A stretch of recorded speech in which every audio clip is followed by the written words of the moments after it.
ओम नमो भगवते वासुदेवाय नमः। गोविंदा गोविंदा। तो आज की इस गहन चर्चा में हम एक ऐसे विषय का विश्लेषण करने वाले हैं जो सिर्फ एक धार्मिक स्थल की बात नहीं है।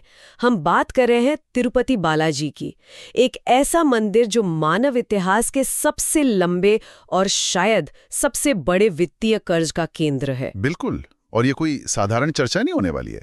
आज हम ये समझने की कोशिश करेंगे कि कैसे दक्षिण भारत की एक पहाड़ी पर बसा यह मंदिर, कैसे वो करोड़ों लोगों के लिए कलयुग का वैकुंठ बन गया है। हाँ, और हमारे पास आज जो भी स्रोत मौजूद है ना, जिनमें प्राचीन ग्रंथ और आधुनिक आंकड़े सब शामिल हैं, उनके आधार पर हम सिर्फ चमत्कारों की कोई लिस्ट नहीं पढ़ने वाले। हम ये डिकोड करेंगे कि इसके पीछे का इतिहास और विज्ञान क्या है। सही कहा आपने।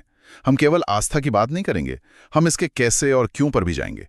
एक पौराणिक कर्ज कैसे एक असली भौतिक साम्राज्य के निर्माण का कारण बन गया। तो शुरुआत वहीं से करते हैं जहां से ये सब शुरू हुआ था, वो महर्षि भृगु वाली घटना। ईमानदारी से कहूं तो ये कहानी मुझे हमेशा से थोड़ी अजीब लगती है। अजीब कैसे? आप किस हिस्से की बात कर रही हैं? अरे वही, जहां एक इंसान जो महर्षि हैं वो सीधे वैकुंठ जाते हैं और भगवान विष्णु की छाती पर जोरदार प्रहार कर देते हैं। अगर हम आम इंसान के नजरिए से देखें तो किसी भी देवता के घर में घुसकर उन पर हमला करने का नतीजा तो सीधा भस्म हो जाना होना चाहिए था ना। हाँ, ये तो है। पहली बार सुनने में ये एकदम अतार्किक लगता है, पर असल में ये कहानी एक बहुत बड़े दार्शनिक विचार का रूपक है। महर्षि भृगु उस समय ये टेस्ट कर रहे थे कि त्रिदेवों में सबसे श्रेष्ठ कौन है। अच्छा, तो ये ब्रह्मा, विष्णु और महेश जी की एक तरह की परीक्षा थी। बिल्कुल। जब उन्होंने ब्रह्मा जी और शिव जी को तो सिर्फ अपनी बातों से ही क्रोधित कर दिया था, तो विष्णु जी के पास गए और सीधे वो चरम सीमा पार कर दी। और उस वक्त भगवान विष्णु शायद सो रहे थे, है ना? माता लक्ष्मी उनके चरण दबा रही थी। हाँ, एकदम सही। और प्रहार के बाद क्रोधित होने या भस्म करने की बजाय विष्णु जी ने महर्षि के पैर पकड़ लिए और उल्टा उनसे पूछा कि हे महर्षि, मेरी छाती तो कठोर है पर आपके चरण कोमल हैं, कहीं आपको चोट तो नहीं आई? बाप रे, ये तो क्षमा और विनम्रता की एकदम पराकाष्ठा है। भगवान खुद इंसान से पूछ रहे हैं। यही तो वो बात है जो पूरी कहानी को पलट देती है। विष्णु जी ने तो अपना अहंकार त्याग दिया, लेकिन जरा माता लक्ष्मी के नजरिए से सोचिए। हाँ, ये भी है। उनके सामने उनके पति का एक इंसान द्वारा घोर अपमान किया गया। बिल्कुल। और जब विष्णु जी ने भृगु महर्षि को कोई दंड नहीं दिया तो लक्ष्मी जी के लिए सहन करना बहुत मुश्किल हो गया। वो अपमानित महसूस करते हुए वैकुंठ छोड़कर सीधे धरती पर आ गईं। और बस यहीं से सारा समीकरण बदल जाता है।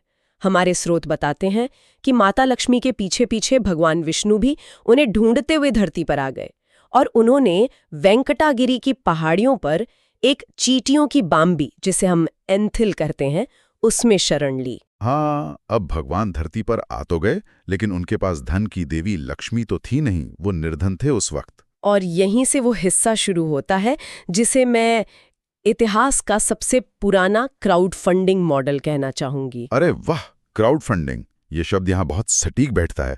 जब विष्णु जी ने श्रीनिवास के रूप में जन्म लिया तो उनका विवाह राजा आकाश की बेटी पद्मावती से तय हुआ। हाँ, और शादी विवाह में तो बहुत खर्च होता है। एक निर्धन भगवान ये खर्च कैसे उठाता? तो उन्होंने क्या किया? धन के देवता कुबेर से एक बहुत ही भारी खगोलीय स्तर का कर्ज लिया और ये वचन दिया कि कलयुग के अंत तक वो इस कर्ज का मूल और ब्याज दोनों चुकाते रहेंगे। पर देखिए, आज की क्राउड फंडिंग में तो लोग पैसे देकर कोई प्रोडक्ट या सर्विस लेते हैं। यहाँ प्रोडक्ट क्या है? लोग सदियों से अपना पैसा उस हुंडी में क्यों डाल रहे हैं? यहाँ जो बात सबसे दिलचस्प है वो ये कि यहाँ प्रोडक्ट कोई भौतिक चीज नहीं है। यहाँ प्रोडक्ट है ब्रह्मांडीय भागीदारी या कॉस्मिक पार्टिसिपेशन। ब्रह्मांडीय भागीदारी मतलब लोग खुद को भगवान के मिशन का हिस्सा मानते हैं। बिल्कुल।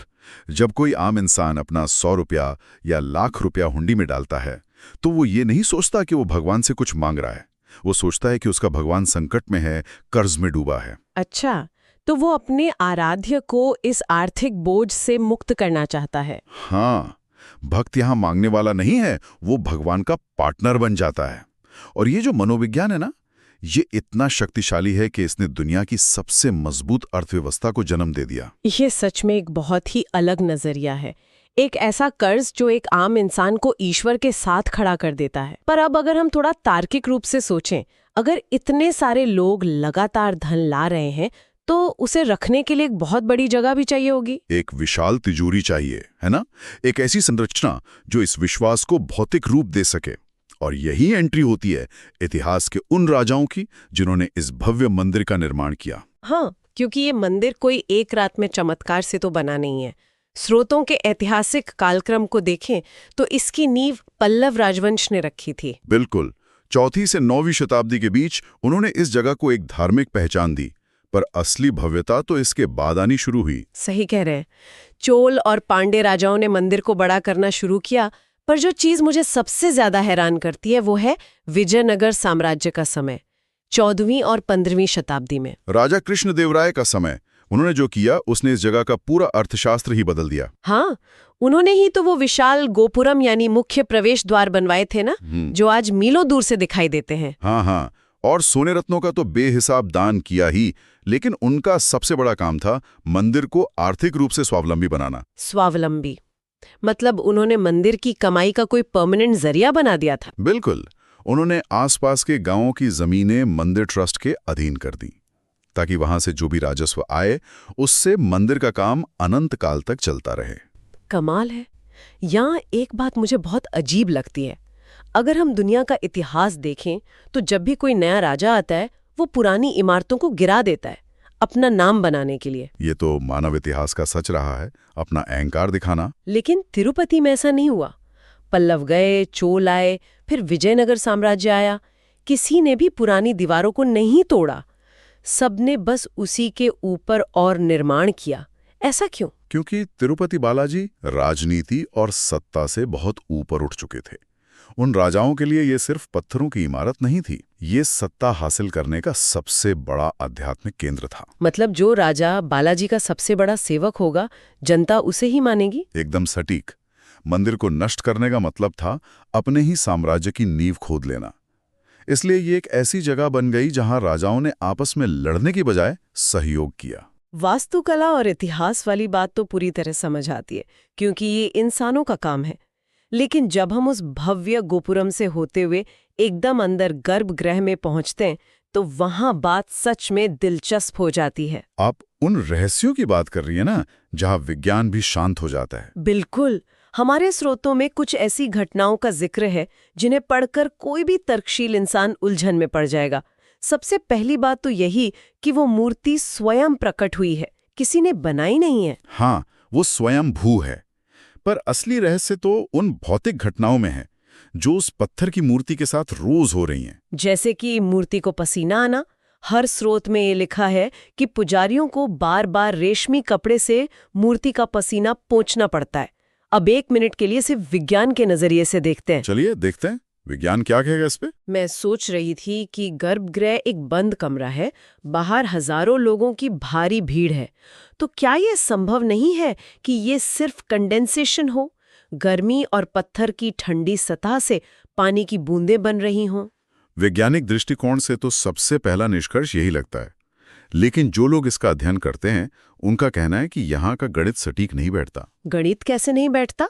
देखिए, गर्भगृह के अंदर तापमान को कंट्रोल करने की पूरी व्यवस्था है, और वो मूर्ति जिस काले पत्थर से बनी है वो आमतौर पर नमी नहीं सोखता। इसके अलावा पसीना तब भी आता है जब भीड़ नहीं होती। अच्छा, मतलब जब बाहरी तापमान का प्रभाव कम होता है तब भी। हाँ, तो ये महज कंडेंसेशन से परे कोई ऐसी चीज है जो थर्मोडायनामिक्स के नियमों को चुनौती दे रही है। सच में हैरान करने वाला है।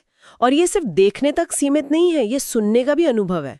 कहते हैं कि अगर आप भगवान वेंकटेश्वर की मूर्ति की पीठ पर कान लगाएं तो समुद्र की लहरों की आवाज आती है, और यही वो चीज है जो एक भक्त के लिए जीवित होने का प्रमाण बन जाता है। पर मंदिर तो एक पहाड़ी की चोटी पर है, मीलों तक कोई समुद्र नहीं है, फिर ये लहरों की आवाज कहाँ से आ रही है? पुराने कथाओं में भगवान विष्णु क्षीर सागर में रहते हैं, भक्तों के लिए वो आवाज सीधे क्षीर सागर से आ रही है। और एक और बात, मूर्ति के ठीक नीचे से एक गुप्त धारा भी बहती है जिसे विराजा नदी कहते हैं। मतलब ये साबित करता है कि भगवान साक्षात वहां बैठे हैं। विज्ञान चाहे इसे ध्वनिक अनुनाद या एकॉस्टिक रेजोनेंस कह ले, पर आस्था के लिए ये बहुत बड़ी बात है। बिल्कुल, और जहां विज्ञान हार मानता है वहां उस अनंत दिए की बात भी तो करनी होगी। गर्भगृह में एक ऐसा दिया है जो हजारों सालों से बिना तेल और घी के लगातार जल रहा है। हाँ, ये कैसे हो सकता है? ऊर्जा संरक्षण का नियम कहता है कि ऊर्जा नष्ट नहीं होती, सिर्फ रूप बदलती है। अगर आग जल रही है तो कोई न कोई ईंधन तो इस्तेमाल होना ही चाहिए। यही तो पहेली है, बिना ईंधन के हजारों साल तक आग का जलना। ये शाश्वत ज्योति इस बात का प्रतीक है कि जब तक सृष्टि है भगवान वहां मौजूद रहेंगे। ये तो चलिए चमत्कार हो गए, पर एक चीज जो मुझे आधुनिक युग का सबसे बड़ा आश्चर्य लगता है वो है मंदिर से 23 किलोमीटर दूर स्थित वो गुप्त गांव। ओहो, वो गांव जहां बाहरी लोगों का जाना पूरी तरह से वर्जित है। हाँ, उसी गांव से पूजा की सारी सामग्री जैसे दूध, फूल, तुलसी आती है। आज के जमाने में जब अंतरिक्ष में सैटेलाइट है, हर इंसान के पास स्मार्टफोन है, ऐसे में एक पूरे गांव को बाहरी दुनिया से छुपा कर रखना कैसे मुमकिन है? इसे हम शुद्धता को बचाने की चरम व्यवस्था कह सकते हैं। आज के कमर्शियल युग में हर चीज बाजार में बिक रही है। तो क्या ये गांव इसलिए गुप्त है ताकि भगवान को जो अर्पित हो वो बाजार की मिलावट से दूर रहे? एकदम सही। यहां तक कि दुनियावी नजरों से भी उसे अछूता रखा जाता है। ये एक ऐसा इकोसिस्टम है जो जानबूझकर खुद को रडार से बाहर रखता है। इकोसिस्टम की बात चली है तो मुझे लगता है कि हमें अब भौतिक चीजों से थोड़ा हटकर उस व्यक्तिगत समर्पण पर आना चाहिए। जब भगवान इतने साक्षात हैं तो लोग केवल धन नहीं देते, वो अपने शरीर का हिस्सा भी सौंपते हैं। आप उस विशाल केशदान या मुंडन की प्रथा की बात कर रही हैं ना? हाँ, ये शायद तिरुपति से जुड़ी सबसे भावुक प्रथा है और इसकी जड़ें भी एक बहुत ही खूबसूरत कथा में है। गंधर्व राजकुमारी नीला देवी की कथा? जी, स्रोतों के अनुसार जब विष्णु जी बाम्बी में ध्यान कर रहे थे तब अनजाने में एक कुल्हाड़ी से उनके सिर पर गहरी चोट लग गई। उनके कुछ बाल हट गए वहां से। और जब राजकुमारी नीला देवी ने वो देखा तो उनसे भगवान का घाव सहन नहीं हुआ। उन्होंने बिना कुछ सोचे अपने बेहद खूबसूरत बाल काटे और उस घाव पर लगा दिए। बाल तो इंसान की शारीरिक सुंदरता और अहंकार का सबसे बड़ा हिस्सा होते हैं ना। हाँ। उन्होंने अपना अहंकार ही भगवान को दे दिया। और इसी त्याग के सम्मान में भगवान ने वरदान दिया कि जो भी भक्त यहाँ आकर अपने बाल दान करेगा वो सीधे तौर पर भगवान के उसी घाव को भरने में मदद करेगा।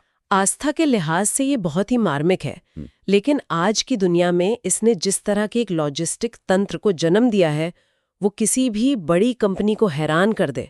रोजाना 20,000 लोग 20,000 लोग रोज बाल कटवाते हैं। आप सोचिए ये कितना बड़ा मैनेजमेंट है। वही तो, नाई कहाँ बैठते होंगे, कैसे ये बिना रुके चलता रहता है। ये किसी मशीन की तरह है।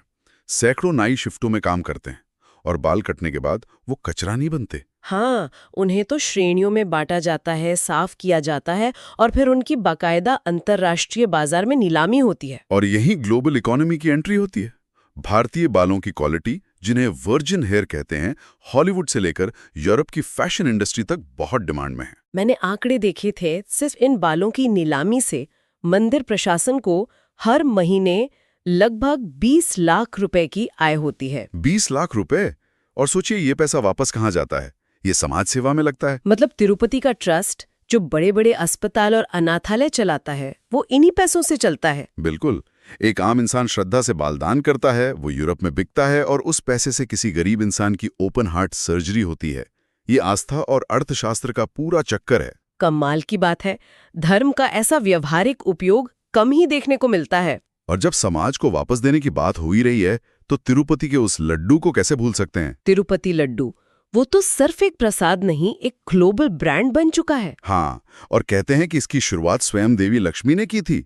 जब पुजारियों को समझ नहीं आ रहा था कि भगवान को क्या भोग लगाएं, तो एक बूढ़ी माँ एक थाल में कुछ लड्डू लेकर आईं। उन लड्डुओं की महक इतनी दिव्य थी कि सब हैरान रह गए। और जब विधि पूछने गए तो वो महिला गायब हो चुकी थी। वो देवी लक्ष्मी ही थी जो बता रही थी कि भगवान को क्या पसंद है। और आज देखिए, हर दिन लाखों लड्डू बनते हैं। टन के हिसाब से शुद्ध घी, बेसन और काजू का रोज इस्तेमाल होता है। और इससे हजारों किसानों और व्यापारियों को रोजगार भी तो मिलता है। अगर हम इन सभी कड़ियों को एक साथ जोड़ें, वो कुबेर का कर्ज, विजयनगर साम्राज्य का इंफ्रास्ट्रक्चर, वो रहस्यमयी पसीना, बालों का व्यापार और ये लाखों लड्डू, तो तिरुपति सिर्फ एक मंदिर नहीं रह जाता। बिल्कुल, ये एक ऐसा इकोसिस्टम है जो आत्मा को शांति देता है, समाज को सहारा देता है और इकोनॉमी को भी लगातार चलाता रहता है। सच में, आज की चर्चा ने ये बिल्कुल साफ कर दिया है कि ये इतिहास, अर्थशास्त्र और असीम आस्था का ऐसा संगम है जो विज्ञान को भी सोचने पर मजबूर कर दे। और इसी बात पर एक आखिरी सवाल दिमाग में आता है। ये एक अजीब सा विरोधाभास है। क्या ये भक्तों की अटूट आस्था है जिसने इन चमत्कारों को जीवित रखा है? या फिर ये चमत्कार हैं जो लोगों की आस्था को कभी कमजोर नहीं पड़ने देते? हाँ, ये तय करना बहुत मुश्किल है कि कौन किसे चला रहा है। बहुत मुश्किल है। लेकिन जाने से पहले मैं एक विचार यहाँ छोड़ना चाहूंगी जो हमारे स्रोतों से निकल कर आता है। हमने शुरुआत उस भारी कर्ज से की थी जो कलयुग के अंत तक चुकाना है। हाँ, कुबेर का कर्ज। सदियों से लोग हर रोज उस हुंडी में अपना सोना, चांदी और पैसा डाल रहे हैं। ये भगवान की तरफ से इंसान द्वारा भरी जा रही एक अंतहीन ईएमआई है। एक ऐसी ईएमआई जो शायद कभी खत्म ही न हो। लेकिन जरा सोचिए क्या होगा अगर एक दिन वो कर्ज पूरी तरह से चुकता हो जाए। अगर खाता शून्य हो जाए। पौराणिक कथा के अनुसार कर्ज खत्म होने का मतलब है कलयुग का अंत। तो क्या इंसान जो हर दिन उस हुंडी में पैसा डाल रहा है वो जाने अनजाने में इस ब्रह्मांड का जीवन बढ़ा रहा है? क्या ये लगातार दिया जा रहा दान ही वो आखिरी धागा है जिसने इस कलयुग के अंत को रोक रखा है? ये सच में रोंगटे खड़े कर देने वाला विचार है। यहाँ को बचा रहे हैं। इसी विचार के साथ हम आज की इस गहन चर्चा को यहीं विराम देते हैं। ओम नमो भगवते वासुदेवाय नमः। गोविंदा गोविंदा।